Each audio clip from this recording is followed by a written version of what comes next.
तो जैसा कि लास्ट एपिसोड में हम लोगों ने देखा था कि मोशन वो इंपीरियल मास्टर के साथ मिलकर जियांगचेंग कैपिटल के अंदर चला जाता है, मगर वहां पर उन लोगों को नजर आता है कि उनके दुश्मनों ने पहले से ही लड़ाई के लिए तैयारी कर रखी है। उन लोगों ने वहां पर बड़े बड़े सेंट्स और काफी पावरफुल हाईएस्ट रैंकिंग के मास्टर्स को भी बुला रखा है, जिसकी वजह से उन लोगों का वहां पर जीतना इतना आसान नहीं होगा। मगर इंपीरियल मास्टर वो उन सब लोगों को पहचानता था कि उनमें से कौन कौन लोग उसके अपने थे जो कि अब उसके साथ गद्दारी कर रहे हैं। वो एक एक का नाम पुकारता है और उन लोगों से पूछता है कि आखिर तुम लोगों ने ऐसा क्यों किया।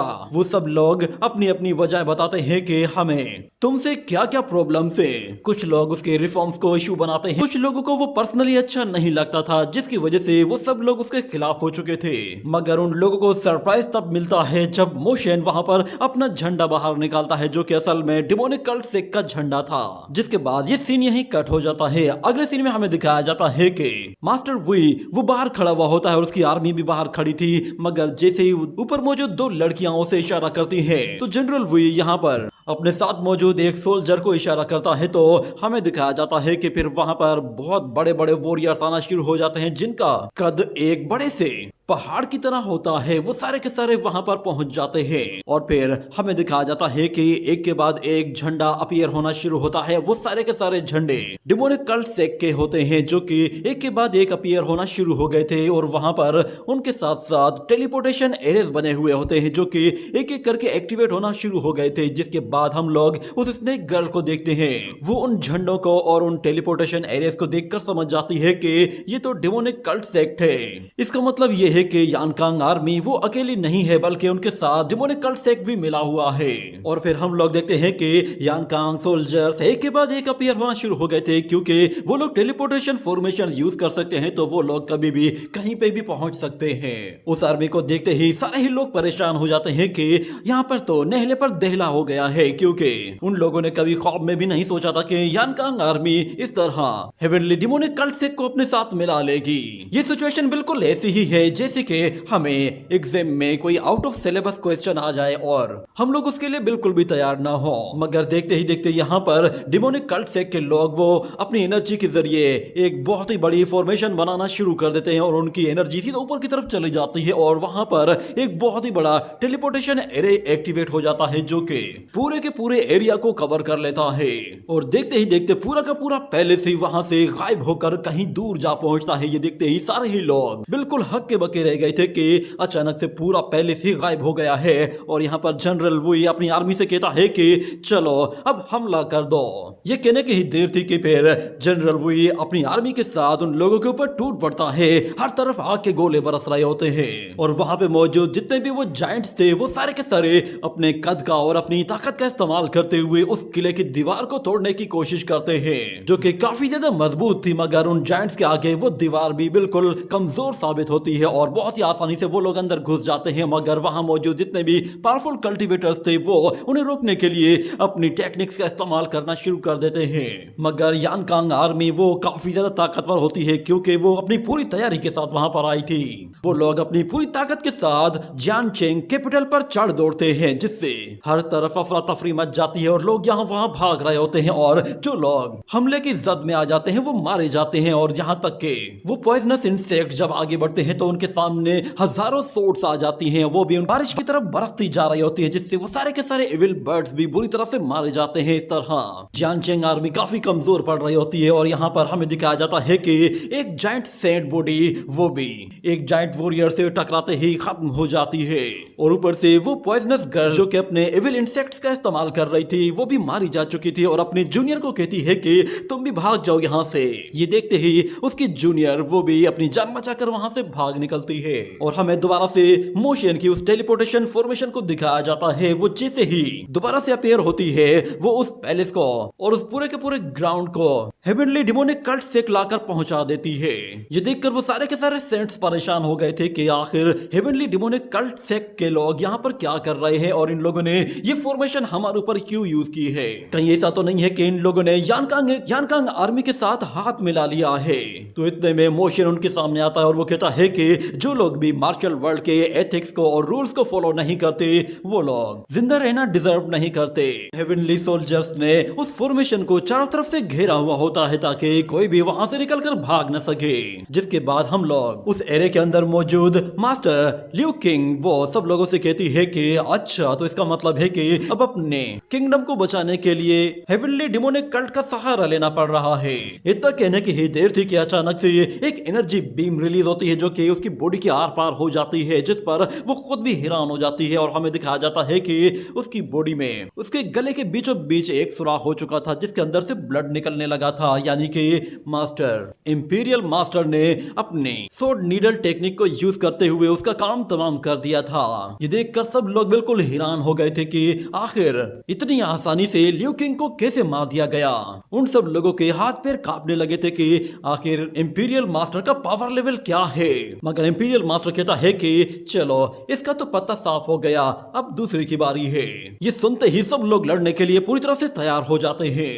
मगर वहां पे मौजूद एक और मास्टर वो उन लोगों की तरफ देखते हुए कहता है कि अच्छा तो तुम इतने लंबे टाइम से एक सीक्रेट प्लानिंग बनाए बैठे थे ताकि तुम हमें जानबूझकर यहाँ पर इकट्ठा करो और हम सबको एक साथ मार सको। इतना कहने के बाद हमें दिखाया जाता है कि इंपीरियल मास्टर वो अपनी सोड लाइट टेक्निक को यूज करता है तो वहां पर हर तरफ हमें उसकी सोड एनर्जी दिखाई देती है जो कि पूरे के पूरे ग्राउंड को कवर कर लेती है। मगर जैसे ही वो वापस आती है तो इंपीरियल मास्टर उसे अपनी सोड के अंदर एब्जॉर्ब कर लेता है। ये देखकर सब लोग सरप्राइज हो चुके थे क्योंकि आज से पहले कभी भी किसी ने भी इस तरह के अटैक नहीं देखे थे। और ऊपर से वहां पे खड़े हुए वो तीन ओल्ड एरा के मास्टर्स कहते हैं कि हम लोगों ने लास्ट टाइम जब इसके साथ फाइट की थी तो इसका कल्टीवेशन लेवल इतना हाई नहीं था, मगर ये अब काफी हाईएस्ट रैंकिंग तक जा पहुंचा है। वो लोग इंपीरियल मास्टर से कहते हैं तुमने जानबूझकर अपनी कल्टीवेशन हमसे छुपा रखी थी ताकि तुम हम सब लोगों को एक जगह इकट्ठा कर सको। तुम्हें मालूम था कि हम लोग साउदर्न बॉर्डर पर जरूर हमला करेंगे और इसी मौके का ही तुमने फायदा उठाया है। तुम ये भी शायद जानते थे कि हम सब लोग इकट्ठे ही तुम्हारे ऊपर हमला करेंगे। तो इंपीरियल मास्टर कहता है कि अगर मैं तुम लोगों को हमला करने ना देता तो मैं तुम सब लोगों को इकट्ठा कैसे कर पाता। इतना कहने के बाद इंपीरियल मास्टर फौरन से पीछे मोशन की तरफ इशारा करता है तो हमें दिखाया जाता है कि मोशन के दो डिसेंडेंट वहां पर अपीयर होते हैं और वो अपनी फ्लैग फॉर्मेशन के जरिए अपने सारे के सारे डिसाइपल्स को वहां से टेलीपोर्ट कर देते हैं। और यहाँ पर इंपीरियल मास्टर वो उन सब लोगों से कह रहा होता है कि तो तुम लोगों ने मेरे सेकंड ऑप्शन को चुना था तो अब तुम लोग इसके लिए जरूर तैयार होगे। मैं अब यहाँ पर अकेला मौजूद हूँ, अब तुम होगे और मैं होऊंगा। ये कहने के बाद हमें दिखाया जाता है कि मोशन अपने साथियों के साथ फौरन से एक बड़े से माउंटेन के ऊपर जाकर टेलीपोर्ट होता है और वो सब लोग वहां पर आकर लैंड करते हैं। ये देखकर वो लोग खुद भी सरप्राइज हो जाते हैं कि आखिर हम सब लोगों को बाहर क्यों निकाल दिया गया है। ऊपर से इंपीरियल मास्टर वहां पर दुश्मनों से अकेला ही घिरा हुआ है, हमें उसकी मदद के लिए वहां पर होना चाहिए था। मगर मोशन कहता है कि इंपीरियल मास्टर ने डिसाइड कर लिया है कि वो अकेला ही वहां पर मौजूद रहेगा। मुझे पूरी उम्मीद है कि वो अकेला उन लोगों को हैंडल कर सकता है, उसके अंदर इतना कॉन्फिडेंस है, इसीलिए उन्होंने हमें बाहर जाने को कहा है। वैसे भी वो गोड्स के अंडर फर्स्ट पर्सन है जो कि इतने ताकतवर है कि वो अकेले ही सब लोगों को डील कर सकेंगे। उन्हें ऐसे ही स्ट्रॉन्गेस्ट सोर्ड ऑफ वर्ल्ड नहीं कहा जाता। मगर वो गंजा मोंक कहता है कि क्या तुमने हमें वहां से टेलीपोर्ट करके बाहर निकाला है। इतना कहने के बाद हमें डेमोनिक कल्ट सेक के दो सेंट्स को दिखाया जाता है, वो वहां पर अपीयर होते हैं तो उन्हें देखकर वो सब लोग हैरान हो गए थे क्योंकि फिर उनके बाद वहां पर उनके डिसाइपल्स भी आना शुरू हो जाते हैं। ये सिचुएशन इंपीरियल सेक के उन डिसाइपल्स को समझ में नहीं आ रही थी कि आखिर हम लोग बाहर क्यों हैं और ऊपर से डेमोनिक कल्ट सेक के लोग हमारे साथ क्यों हैं। मगर फिर वो लोग अपनी आंखें बंद करते हैं और कहते हैं कि हम लोगों ने कुछ भी नहीं देखा, प्लीज हमें मारिएगा मत। इतने में हम लोग मास्टर जियान शेंग को देखते हैं। वो जैसे ही अपनी टोपी उतारता है तो वान यून उसे पहचान जाता है कि ये तो हमारा ही मास्टर है। उन लोगों को हैरानी होती है कि आखिर मास्टर जियान शेंग यहाँ पे क्या कर रहा है। मगर मोशन कहता है कि तुम लोग बेफिक्र हो जाओ, मैं यहाँ पे मौजूद हूँ। मोशन को देखते ही सारे के सारे हेवनली डेमोनिक कल्ट सेक के लोग मोशन को वहां पर ग्रीट करने के लिए उसके आगे हाथ जोड़कर झुक जाते हैं और कहते हैं कि होली लैंड मास्टर, हम सब लोग यहाँ पर मौजूद हैं। ये सुनकर उन लोगों के तोते ही उड़ जाते हैं कि होली लैंड मास्टर वो कौन है।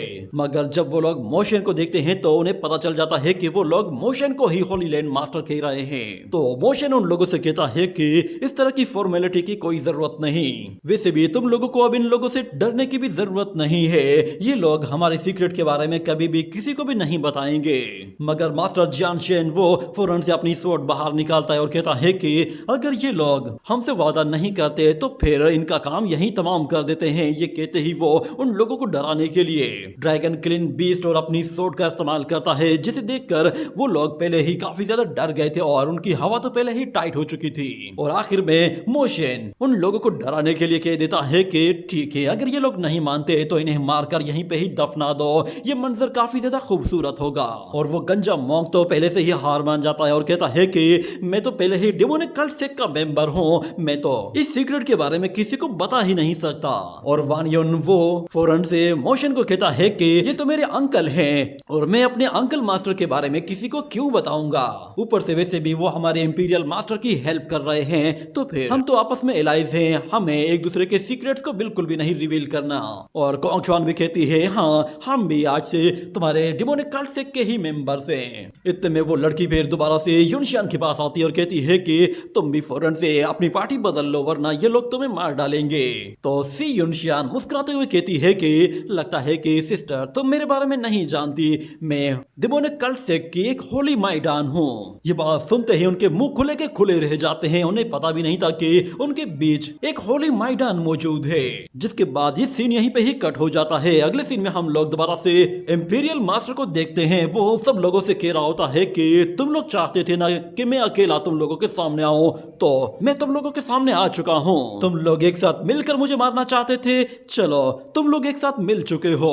मैं जानना चाहता हूं कि तुम लोग क्या अटैक करना चाहते हो, क्योंकि इतनी देर से तुम लोग कुछ भी नहीं कर रहे और चुपचाप खड़े हो। क्या तुम लोगों में हिम्मत नहीं है कि तुम लोग मेरे ऊपर कोई हमला कर सको। अगर हम लोगों को दोबारा से मोशन को दिखाया जाता है, वो एक पहाड़ के ऊपर बैठकर ये सब कुछ देख रहा होता है और वान युन उससे कहता है कि अंकल मास्टर किन, इंपीरियल मास्टर वो इंजर्ड हैं, मुझे लगता है कि आपको डेमोनिक कल्ट सेक्ट के कुछ मास्टर्स को उसकी हेल्प के लिए भेजना चाहिए ताकि हम लोग उसे थोड़ी सी सपोर्ट दे सके।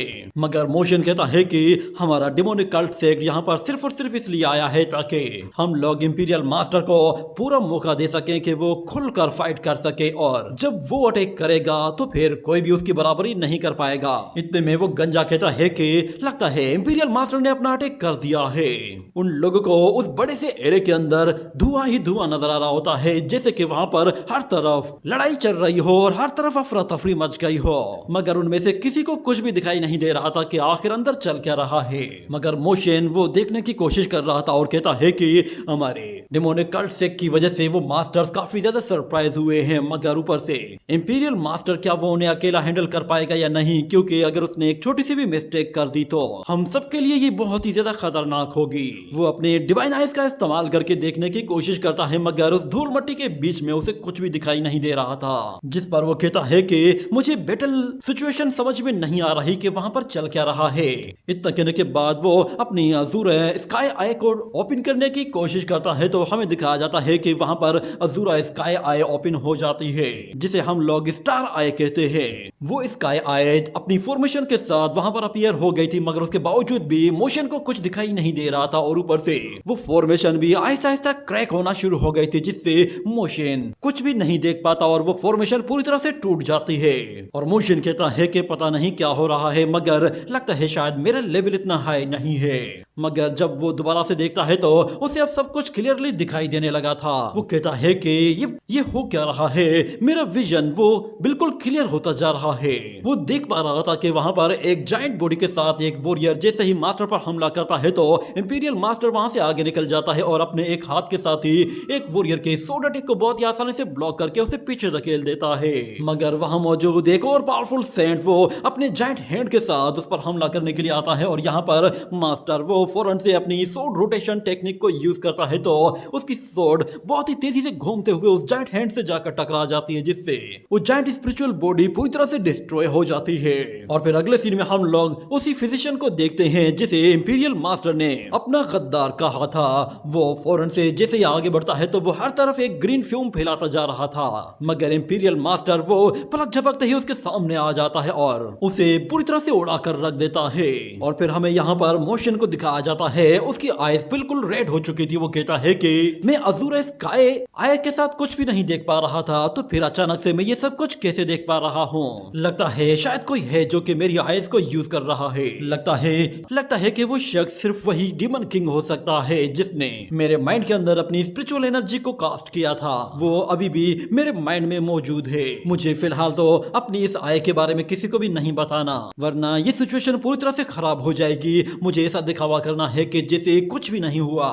और यहाँ पर हमें दिखाया जाता है कि वो सारे के सारे मास्टर्स एक साथ ही हमला करने के लिए जैसे ही इंपीरियल मास्टर की तरफ आगे बढ़ते हैं, तो इंपीरियल मास्टर वो जैसे ही अपनी सोड निकालता है तो उससे वो इतनी पावरफुल एनर्जी वेव रिलीज करता है जो कि इतनी खतरनाक होती है कि हर एक चीज को तहस नहस कर देती है। मगर उसके बावजूद भी एक वॉरियर वो इंपीरियल मास्टर तक पहुंच जाता है, जिससे इंपीरियल मास्टर अपने आप को तो बचा लेता है, मगर हम देखते हैं कि वो अटैक इतना खतरनाक था कि पलक झपकते ही वो यहाँ से बाहर हर एक चीज को डिस्ट्रॉय करते हुए निकल गया था। और उसे देखकर बाहर खड़े हुए लोग भी हैरान हो गए थे। और आखिर में हम लोग उस वॉरियर को देखते हैं जो कि इंपीरियल मास्टर पर हमला करने आया था। वो उस अटैक से टकराते ही पूरी तरह से कटकर दो टुकड़े हो चुका था। और इंपीरियल मास्टर आगे हमला करने के लिए दूसरे बंदे की तरफ जाता है तो वहां पर वो ओल्ड लेडी आ जाती है जो कि इंपीरियल मास्टर पर अपने पॉइजनस इंसेक्ट के साथ हमला करना चाहती थी। और वो जैसे ही उस इंसेक्ट को रिलीज करती है तो इंपीरियल मास्टर वो उससे कहता है कि तुम इन इंसेक्ट्स को कंट्रोल करके इन्हें एक वेपन की तरह यूज कर रही हो। ये कहते ही वो उन सारे के सारे इंसेक्ट्स को रोक लेता है, मगर वो सोड मास्टर उसके पीछे आ पहुंचता है और जैसे ही उसे मारने वाला होता है तो इंपीरियल मास्टर अपने आप को बचा लेता है। और इंपीरियल मास्टर उसके अटैक को रोक कर कहता है कि तुम्हारे सोड स्किल्स लाजवाब है, मगर ये सोड स्किल्स अभी भी उन बेसिक सोड स्किल्स में से हैं जो कि 14 बेसिक सोड स्किल्स कहलाते हैं। तुमने इनसे आगे के सोड स्किल्स बिल्कुल भी नहीं सीखे। ये कहते ही वो उसकी सोड को उसके हाथ से छुड़ाकर ऊपर फेंक देता है और कहता है कि तुम्हारे ये स्किल्स आउटडेटेड हो चुके हैं। इतना कहने के बाद इंपीरियल मास्टर की सोड के पीछे एक एनर्जी आती है जो कि उसे बहुत ही जोर से धकेलते हुए उस वॉरियर की तरफ ले जाती है। और जैसे ही वो सोड मास्टर उसे रोकने की कोशिश करता है तो वो एनर्जी इतना ज्यादा पुश करती है कि वो सोड मास्टर उसे होल्ड नहीं कर पाता और वो सोड उसकी बॉडी को चीरते हुए उसके आर पार निकल जाती है। और जैसे ही वो वापस से इंपीरियल मास्टर के हाथ में आती है तो इंपीरियल मास्टर अपनी उस सोड के साथ पलक झपकते ही एक के बाद एक वॉरियर को अपने रास्ते से हटाता जा रहा होता है। वो सारे के सारे लोग ऐसा लग रहा था कि जैसे एक जगह रुक से गए हों और इंपीरियल मास्टर वो चुन चुन के एक को मारता जा रहा था। उसकी स्पीड इतनी ज्यादा बढ़ गई थी कि वो टाइम को एक जगह फ्रीज सा कर देता है और किसी को हिलने तक का मौका नहीं मिलता, ना ही कोई खुद को बचा पाता है। हम लोग देख पा रहे होते हैं यहाँ पर इंपीरियल मास्टर वो कुछ ही देर के अंदर न जाने कितने ही लोगों का सफाया करके रख देता है।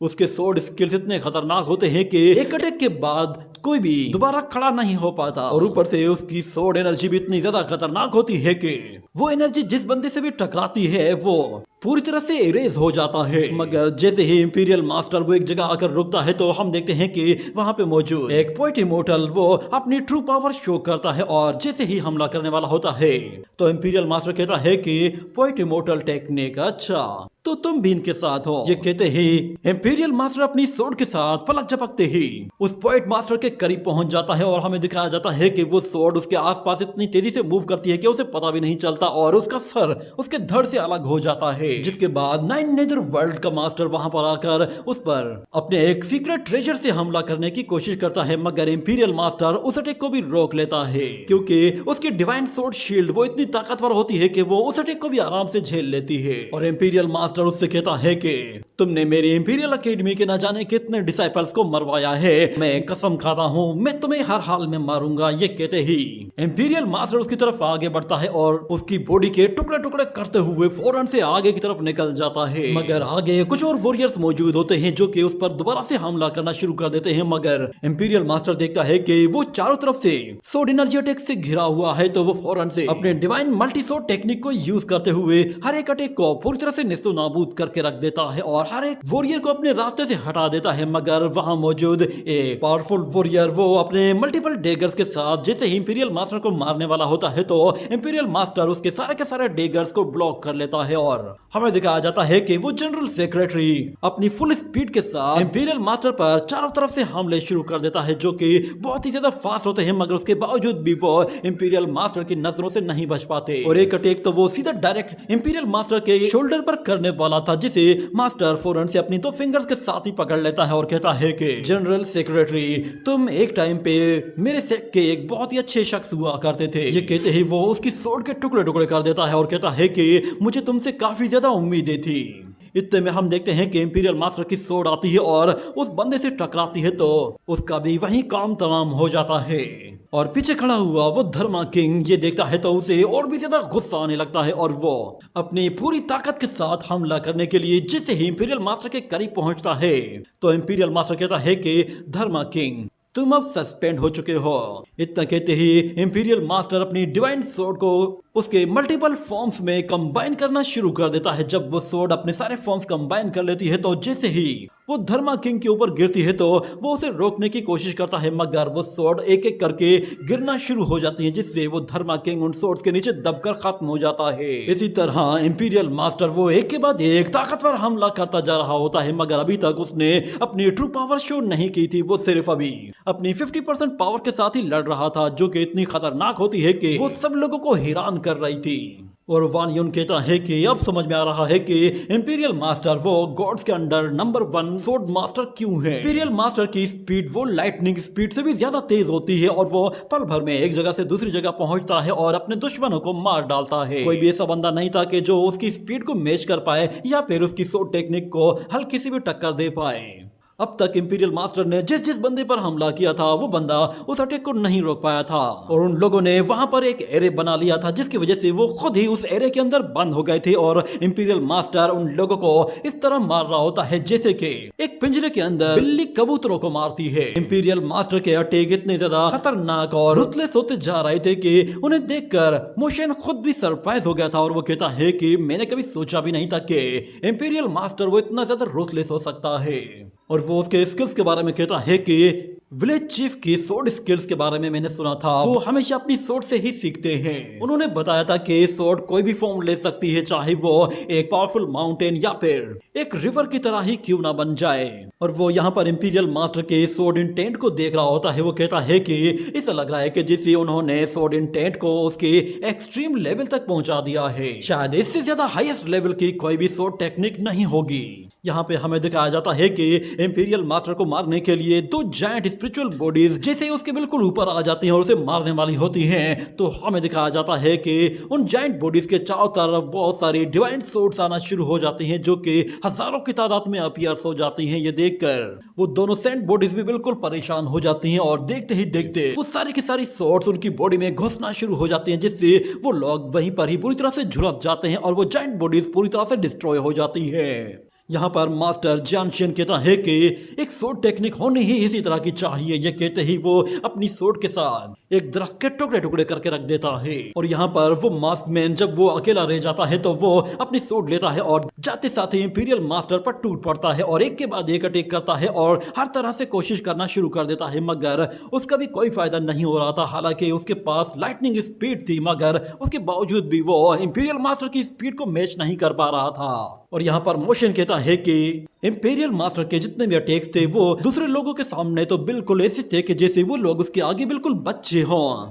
अभी तक कोई भी ऐसा शख्स अपीयर नहीं हुआ है, ना ही कोई ऐसी टेक्निक या फिर कोई ऐसी प्लानिंग सामने आई हो कि जिससे पता चले कि ये लोग आखिर इंपीरियल मास्टर को चैलेंज कर क्यों रहे थे। यहाँ पर इंपीरियल मास्टर वो अपनी स्वॉर्ड उस मास्क मैन की बॉडी के अंदर घुसा देता है, जिससे वो मास्क मैन काफी ज्यादा जख्मी हो जाता है, मगर वो अभी भी बिल्कुल ठीक था और उस स्वॉर्ड को पकड़कर हंसना शुरू कर देता है। इतने में हमें दिखाया जाता है कि ओल्ड एरा का वो मास्टर पीछे से अपीयर होता है और अपने ब्रश के जरिए वहाँ पर फायर टेक्निक यूज करते ही इंपीरियल मास्टर के चारों तरफ फायर एनर्जी के जरिए उसे कवर कर लेता है। ये देखते ही वो सारे के सारे लोग वहां से पीछे हट जाते हैं, क्योंकि वहां पे हर जगह फायर एनर्जी और लावा आने लगा था।